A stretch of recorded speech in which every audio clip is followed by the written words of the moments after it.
Hi, my name is Dave Gumpert. I was the athletic director at South Haven High School. I started out as a JV coach in South Haven, later became a varsity coach in Bloomingdale as far as baseball went, and then when I came back to South Haven, I helped out with the varsity team again. Played a little bit of Major League Baseball, had a 7-year professional career, played 3 years in the major leagues, and was the athletic director at South Haven High School.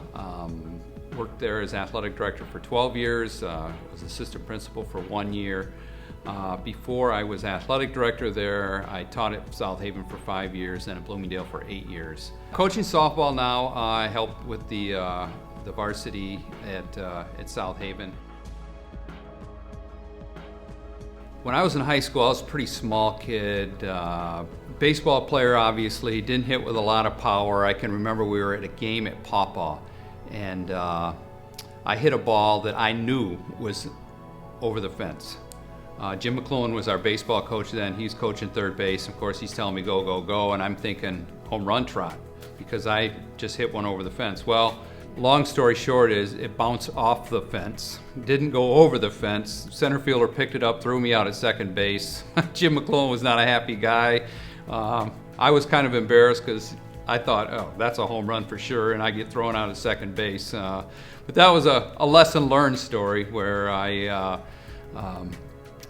would tell kids now, hey, you need to hustle everything out because of something that happened to me. I actually went from high school to Aquinas College. From Aquinas College, I signed with the Detroit Tigers, then worked my way up through the minor league system, made my debut in 1982, played with the Tigers in a little bit in 82, most of 83, and got traded to the Chicago Cubs, and then played a little bit with the Kansas City Royals. We had a guy in our bullpen when I was playing for the Detroit Tigers named John Walkenfuss. He was a backup catcher, hated catching in the bullpen, and he would come down to the bullpen and he'd crawl under the bench and he'd go to sleep. And he wouldn't come out from under that bench unless he absolutely had to catch pitchers. Well, one game the phone rang about the 5th inning and they said, hey, John Walkenfuss is hitting, he's pinch hitting. So he crawls out from under the bench. We're in Detroit, got his white uniform on. We're dusting him off. He's got dirt all over him. He goes up there to the plate, pinch hits. I think the second or third pitch, he hits a home run. Circles the bases, goes through the dugout, trots back down to the bullpen, comes back into the little dugout for the bullpen we have. He goes, that's how you do it, boys. And he crawled back under the bench and went back to sleep. I can't say there were too many disappointments when you get to walk on the field of a major league, a baseball field. That's something I dreamed of when I was a kid and got to really fulfill that dream. I was coaching a varsity team, and there were a couple kids that don't play very much, and one of these kids got a chance to bat, and there was a runner on third base, and it was a pass ball, and I told the runner on third base, go, go, go, go, and he heads towards home plate. Well, he scores, I look up, and there's no batter. He had run to first base.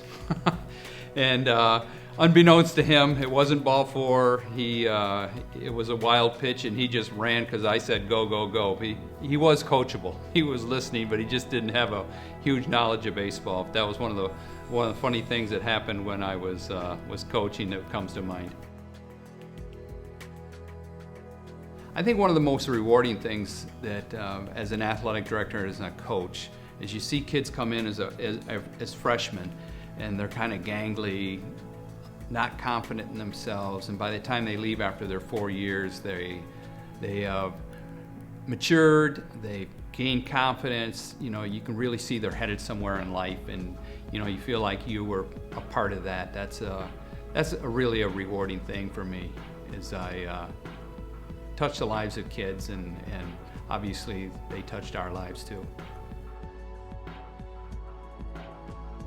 Obviously, like I said before, Jim McClellan was my high school coach, Terry Beauchamp was my college coach, and they were both people who really loved the game of baseball and really instilled that in me.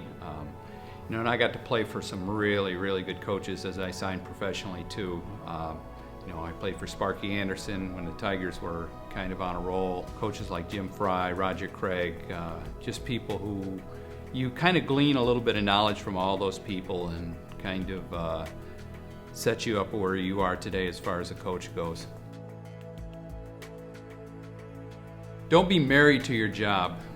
I think that's one thing that I probably made a little bit of a mistake at when I was younger. I thought, especially as an athletic director, I had to be at every event. Sometimes you watch other people's kids grow up and kind of neglect your own sometimes. So if there was some advice I would give a younger coach, be involved, enjoy the game, but don't be necessarily married to it either. Family is more important than the current sport that you're coaching, or even your job as athletic director. You can't be at every event all the time. Thank you to the athletic directors in the Wolverine Conference for picking me out for this distinguished service award. Like I said, it's quite an honor. Thank you for the ADs and all the good times that we had when I was AD at South Haven. We had a lot of good teams there, had some good runs, went to the soccer finals 4 times, had some good football teams. We had a great coaching staff. There's so many people that you could say thank you to, and I know I'd probably miss 90% of them, but all the folks that you work with really makes your job a lot more fun.